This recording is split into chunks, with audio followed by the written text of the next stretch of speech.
Hello friends, मैं आपका mentor AK Singh और आज फिर हम अपने DSSB TGT SST की तैयारी करेंगे। और TGT SST की तैयारी में हम क्या देख रहे हैं, आपकी क्लास 11 यानी कि 6 से 10 तक की NCERT या 6 से 10 की NCERT में हमने 6 क्लास की पॉलिटिकल की NCERT कवर कर ली है। अब 6 क्लास की हम ज्योग्राफी की NCERT कवर कर रहे हैं, यानी कि पहला चैप्टर आपका कल हो गया था।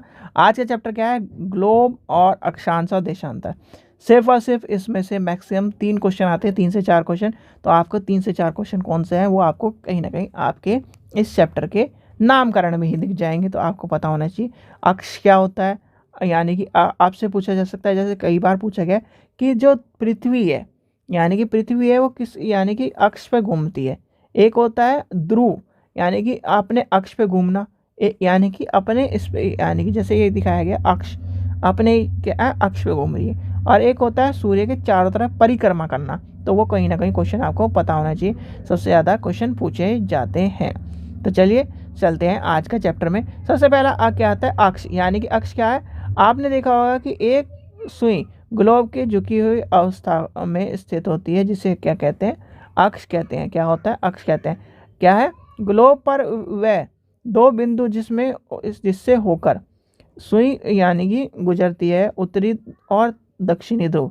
ग्लोब की इस सुई को चारों ओर यानी पृथ्वी की क्या है, भांति पश्चिम से पूर्व की ओर घुमाया जा सकता है। अब क्या होता है, और एक क्या है, आपसे पूछा जाता है धरती किस तरफ घूमती है।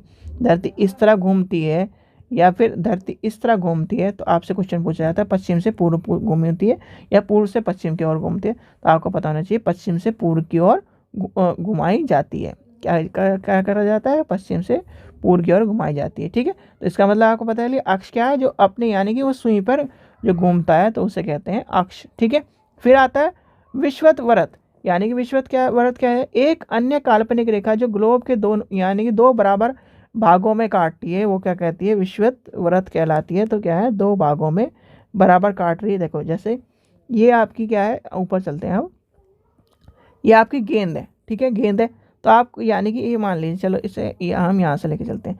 ये यानी कि यहाँ से आपका बीच बिल्कुल बीच है, तो यहाँ से जो ये काट रही है ऐसे, तो वो क्या है, विषुवत वृत्त। ठीक है, ये क्या है, उत्तर, ये क्या है, दक्षिण, पूर्व, पश्चिम। तो इसका आपको पता होना चाहिए क्या है। फिर आता है अक्षांश यानी समांतर रेखा। अब समांतर रेखा क्या है, विषुवत वृत्त के ध्रुव तक स्थित सभी समांतर वृत्त को अक्षांश या समांतर रेखा कहा जाता है। यानी कि क्या है, जो विषुवत वृत्त यानी कि इसके जो समान चली हुई है, समान मतलब समांतर रेखा, समान चली हुई समांतर रेखा होती है, जो विषुवत के कहीं ना कहीं समान चली हुई है। तो आपको क्या है, ये पॉइंट आपके बिल्कुल उठते हैं। कोई भी ये सोचे कि नहीं उठते, तो भैया इस तरह की भूल मत करना कि क्या नाम, ज्योग्राफी में देखो, ज्योग्राफी में और क्या है, हिस्ट्री में सबसे ज़्यादा क्वेश्चन बनते हैं SST वाले। और CTET में भी आपने देखा होगा कि SST में सबसे ज़्यादा पॉलिटिकल से कम उठेंगे। पॉलिटिकल क्या है, पॉलिटिकल ऐसा सब्जेक्ट है जो कहीं ना कहीं हम भाई जुड़े या ना जुड़े एजुकेशन से, तब भी हमें पॉलिटिकल पढ़नी है। और पर ज्योग्राफी और हिस्ट्री ऐसा सब्जेक्ट है जो हम क्या है, जुड़ना ही पड़ता है, तो इसलिए कहीं ना कहीं उससे ज़्यादा क्वेश्चन आते हैं। फिर आता है विषुवत वृत्त, शून्य अंश अक्षांश को दर्शाता है, क्योंकि ये क्या है, और हाँ 360, यानी कि एक चीज़ ध्यान रखना, 360 डिग्री को यानी कि क्या है, पूरी आपकी धरती है। अब 360 डिग्री की बात आती है, फिर आता है इसे हम क्या है, किस में काट लेते हैं, आधा, 180, फिर आधा आगे हो गया 4 भाग, यानी 90 90 हो गया। अब 90 हो गया तो 360 को अगर हम 24 से यानी कि 24 से डिवाइड करें तो कितना होगा, ये भी सोच के देखो। अब आपसे एक क्वेश्चन पूछा जाता है कि 1 घंटा यानी कि 1 आवर इज इक्वल टू क्या होगा। ठीक है, 1 आवर इज इक्वल टू क्या होता है, तो ये भी आपसे क्वेश्चन पूछा जाता है। तो अभी आपको उसकी तरफ भी लेके चलेंगे, चलिए आगे चलते हैं। फिर आता है महत्व और अक्षांश और समांतर रेखा। भाई विषुवत वृत्त 0, उत्तरी ध्रुव 90 डिग्री उत्तर, दक्षिणी ध्रुव क्या है, 90 डिग्री दक्षिण में के, यह 4 महत्वपूर्ण अक्षांश समांतर रेखा के होते हैं। फिर आता है उत्तरी गोलार्ध में कर्क रेखा क्या है, आपसे क्वेश्चन पूछा जाता है उत्तरी गोलार्ध में कर्क रेखा क्या है, यानी कि 23/आधा उत्तर। फिर आता है दक्षिणी गोलार्ध में क्या है, मकर रेखा क्या है, 23/आधा दक्षिण। ये ध्यान रख लेना, बिल्कुल एज इट इज ऐसा का ऐसे क्वेश्चन पूछा जाएगा, और ये क्वेश्चन आपका सबसे ज़्यादा पूछे जाते हैं। तो इसलिए मैं कह रहा था 3-4 क्वेश्चन से रिलेटेड ही सारे के सारे आपके पैटर्न बैठ जाते हैं इसमें। चलिए आगे चलते हैं। आगे क्या आता है आपका, आगे आता है, फिर आता है विश्वत व्रत, यानी कि विश्वत व्रत में 66.5 उत्तर में उत्तरी ध्रुव व्रत आता है। फिर आता है दक्षिण यानी कि विश्वत रेखा, फिर आता है दक्षिणी ध्रुव में। तो ये चारों के चारों पॉइंट लिख लेना, और चारों के चारों टीजीटी में आ चुके हैं, चाहे वो कीवी में हो, चाहे डी प्लस में हो, चाहे आपको बताओ, यानी कि सारे के सारे आपको देखने के लिए मिल सकते हैं। फिर आता है उष्ण कटिबंधीय क्या है, यानी कि कर्क रेखा और मकर रेखा के बीच में सभी अक्षांश पर सूर्य वर्ष यानी वर्ष में एक बार यानी कि एक बार दोपहर के सर के ठीक ऊपर आता है। क्या होता है, यानी कि यह आदमी खड़ा है और इसके ऊपर आ गया तो वो कहाँ गया था, ठीक ऊपर आता है। इसी क्षेत्र में सबसे अधिक ऊष्मा प्राप्त होती है, इसे क्या कहते हैं, उष्ण कटिबंधीय कहा जाता है। और आपसे कहा जाता है ना उष्ण कटिबंधीय वन कौन से होते हैं और ये कौन से होते हैं, तो शीतोष्ण कटिबंध। अब आता है शीतोष्ण कटिबंध क्या है, कर्क रेखा और मकर रेखा के बाद सभी अक्षांशों पर दोपहर के सूर्य कभी भी सर के ऊपर नहीं आता, और ध्रुवित यानी कि ध्रुव की तरफ सूर्य की किरणें तिरछी पड़ती हैं। जैसे क्या है, तिरछी पड़ रही हैं, अब तिरछी पड़ रही हैं, अब तिरछी पड़ने के कारण इसी ध्रुव के सूर्य किरण क्या है, जब एक तरह से तिरछी पड़ रही है। इसी प्रकार उत्तरी गोलार्ध में कर्क रेखा और एवं उत्तरी ध्रुव में व्रत और दक्षिणी गोलार्ध में मकर रेखा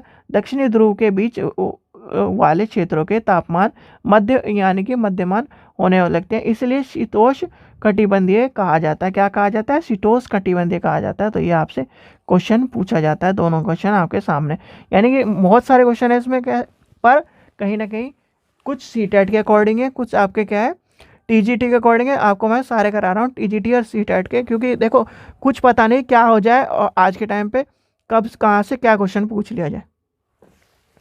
चलिए आगे चलते हैं। फिर आता है उत्तरी यानी उत्तरी गोलार्ध में उत्तरी ध्रुव व्रत एवं उत्तरी ध्रुव तक यानी कि दक्षिणी गोलार्ध में दक्षिणी ध्रुव के और दक्षिणी ध्रुव के बीच क्षेत्र में ठीक बहुत होती है, यानी सॉरी ठंड बहुत होती है, और क्योंकि इसमें सूर्य की यानी एक तरह से कम पहुँचता है से इसलिए क्या कहा जाता है, शीतोष्ण कटिबंधीय। जैसे आपका क्या है, ये एरिया है, एक नीचे का एरिया है, वहाँ से ज़्यादा ठंडी पड़ती है, कहीं ना कहीं -70 डिग्री तक आपको देखने के लिए मिलते हैं टेम्परेचर। फिर आगे चलते हैं। फिर आगे आता है प्रमुख यानी कि ये आपका आ जाता है अंतरित्र। आपका इतना पूछा नहीं जाता, पर इस चीज़ को पता होना चाहिए, यानी कि ये किससे हो जाता है, ये आपका देखो यहाँ से आ जाएगा, समांतर रेखा के विभिन्न देशांतरों यामांतरों की लंबाई समान होती है, इसलिए सिर्फ मुख्य संख्याओं के व्यक्त करने की यानी कि ठीक था, पर कहीं ना कहीं इसे छोड़ दीजिए वैसे भी, क्योंकि देखो ये क्वेश्चन जो है ना, इस तरह के क्वेश्चन कहीं ना कहीं एक बार किसे पूछा गया था आपके, हाँ यूजीसी नेट के शायद पॉलिटिकल में पूछा गया, सॉरी पॉलिटिकल बोल रहा हूँ, ज्योग्राफी में पूछा गया था, या जियोलॉजी यानी जियोलॉजी के उसमें पूछा गया। तो इसलिए मैं इसलिए छोड़ने के लिए कह रहा हूँ, क्योंकि ये जो क्वेश्चन है ना, इसके लिए आपको और चीज़ें भी जोड़नी पड़ेंगी, और जब इस तरह की चीज़ जोड़नी पड़ती है तो कहीं ना कहीं क्वेश्चन हो जाता बड़ा, और कहीं ना कहीं वो आपको क्वेश्चन में आता नहीं है, तो इसलिए इसे छोड़ दीजिए। आगे चलते हैं। फिर आता है टाइम जोन, यानी कि टाइम जोन आपका आता है, टाइम जोन आपके सारे के सारे ये देखिए टाइम जोन दिए गए हैं, यानी कि टाइम जोन आपका क्या है, इंडिया का क्या है, इंडिया कहाँ है, यानी कि 5:30, यानी कि और पाकिस्तान का क्या है 5, 5:30, तो इसलिए आपको पता होना चाहिए टाइम जोन।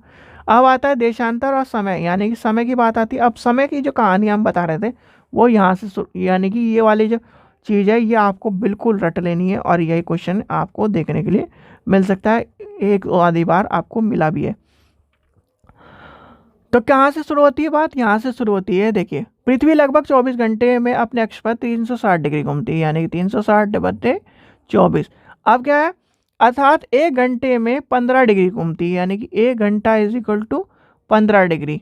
ठीक है, अब 4 मिनट में 1 डिग्री घूमती है, यानी कि 1 आवर, 4 मिनट में 1 डिग्री घूमती है।